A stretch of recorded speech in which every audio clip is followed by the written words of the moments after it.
Bill Gates ಮೆಚ್ಚಿದ ಡಾಲಿ ಚಾಯ್ವಾಲಾ ಮಂಗಳೂರಿನಲ್ಲಿ ಹವಾ ಸೃಷ್ಟಿಸಿದ್ದಾರೆ. ಇದು ಡಾಲಿ ಚಾಯ್ವಾಲಾನನ್ನ ನೋಡಲು ಜನರು ಕಿಕ್ಕಿರಿದು ಸೇರಿದರು. ಕುಡ್ಲಾ ಸಾಂಸ್ಕೃತಿಕ ಪ್ರತಿಷ್ಠಾನದ ವತಿಯಿಂದ ನಡೆಯುತ್ತಿರುವ Mangaluru street food fiesta season 3 ನಲ್ಲಿ ಈ ಬಾರಿ ಜನರು ಡಾಲಿಯನ್ನ ನೋಡಲೆಂದೇ ಮುಗಿಬಿದ್ದಿರುವುದು ಕಂಡುಬಂತು. ಕುಡ್ಲಾ ಸಾಂಸ್ಕೃತಿಕ ಪ್ರತಿಷ್ಠಾನದ ವತಿಯಿಂದ ಈ ಬಾರಿ ನಾರಾಯಣಗುರು ವೃತ್ತದಲ್ಲಿ 3ನೇ ವರ್ಷದ ಫುಡ್ ಫೆಸ್ಟಿವಲ್ ಆಯೋಜನೆ ಮಾಡಲಾಗಿದ್ದು ಜನವರಿ 18ರಿಂದ 22ರವರೆಗೆ ನಡೆಯಲಿದೆ. ತನ್ನ ವಿಭಿನ್ನ ಶೈಲಿಯ ಚಹಾ ತಯಾರಿಸುವ ಮೂಲಕ ಜಗತ್ತಿನಾದ್ಯಂತ ಪ್ರಸಿದ್ಧಿ ಪಡೆದಿರುವ ಚಾಯ್ವಾಲಾ ಡಾಲಿ ಸಾಮಾಜಿಕ ಜಾಲತಾಣದಲ್ಲಿ 4 ಮಿಲಿಯನ್ಗೂ ಅಧಿಕ ಫಾಲೋವರ್ಸ್ ಹೊಂದಿದ್ದಾರೆ. ಈತ 1 ಕಪ್ ಚಾಯ್ ಮೂಲಕ ವಿಶ್ವವ್ಯಾಪಿ ಪ್ರಸಿದ್ಧಿಯಾಗಿದ್ದಾರೆ. Let's wait for another 2 minutes, then adrak chai will be.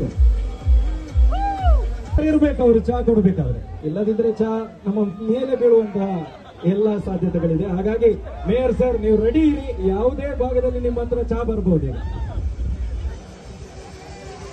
ತಯಾರಾಗಿ ಚಾ ಬರ್ತಾ ಇದೆ. ಬಿಳಿಯ ಶರ್ಟ್ ಬಂತು. ನಾನಾಗ್ಲೇ ಹೇಳಿದೆ ನೀವು ತಯಾರಾಗಿರ್ಬೇಕು ಅಂತ. ಗಿರಿಯಣ್ಣ ಯಾವಾಗ್ಲೂ ರೆಡಿ ಆಗಿರ್ತಾರೆ. ಈಗ ನೋಡೋಣ ಚಾ ಯಾವಾಗ ಬರ್ತದೆ ಅಂತ ಗೊತ್ತಾಗ್ತದ ಅಂತ. ನೋಡೋಣ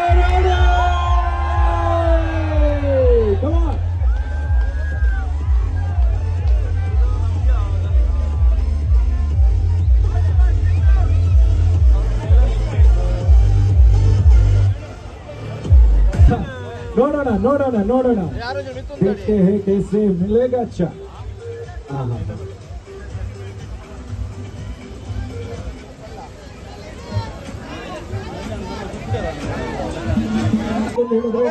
ಚಾ ಗ್ಲಾಸ್ ಅನ್ನು ಆದಷ್ಟು ಮೇಲೆ ಇಟ್ಕೊಳ್ಳಿ. Come on, everyone, on the count of 3, 2, and 1.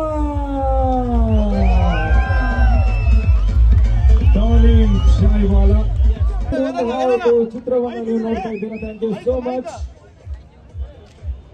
Daali Chaiwala ಅವರು ಮಾತಾಡ್ಬೇಕಾ? ನಿಮ್ಮ ಸೌಂಡ್ ಕೇಳಿಸ್ತಾ ಇಲ್ಲ, ಸ್ವಲ್ಪ ಜೋರಾಗಿ ನೀವು ಹೇಳಿದ್ರೆ.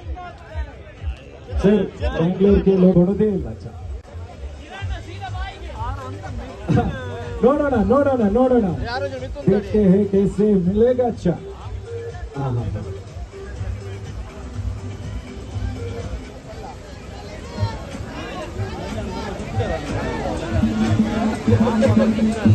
ಎಲ್ಲರಿಗೆ ನೀವೆಲ್ಲರೂ ಕೂಡ ಅಲ್ಲೇ ನಿಂತ್ಕೊಂಡಿದ್ರೆ ಡಾಲಿ ಚಾಯ್ವಾಲಾ ಅವರಿಗೆ ಒಂದು थैंक यू सो मच. और मैंने कभी सोचा नहीं था, मैं बैंगलोर के बारे में पता नहीं था मेरे को कि मेरे को इतने चाहने वाले यहाँ पे मुझे भाई लोग और मेरे सब. मैं कभी ज़्यादा बोलता नहीं हूँ, सही में बता रहा हूँ. कभी मैंने ज़्यादा बोलने की जरूरत ही नहीं पड़ी मेरे को. पर जहाँ पे भी जाता हूँ बस मेरे को इतना प्यार मिलता है. और मेरे को सबसे अच्छा प्यार तो आपके बैंगलोर से मिला है. क्योंकि मैंने कभी सपने में सोचा नहीं था कि ये क्राउड देख के तो मैं सबसे पहले तो एकदम आपका फैन ही हो गया हूँ.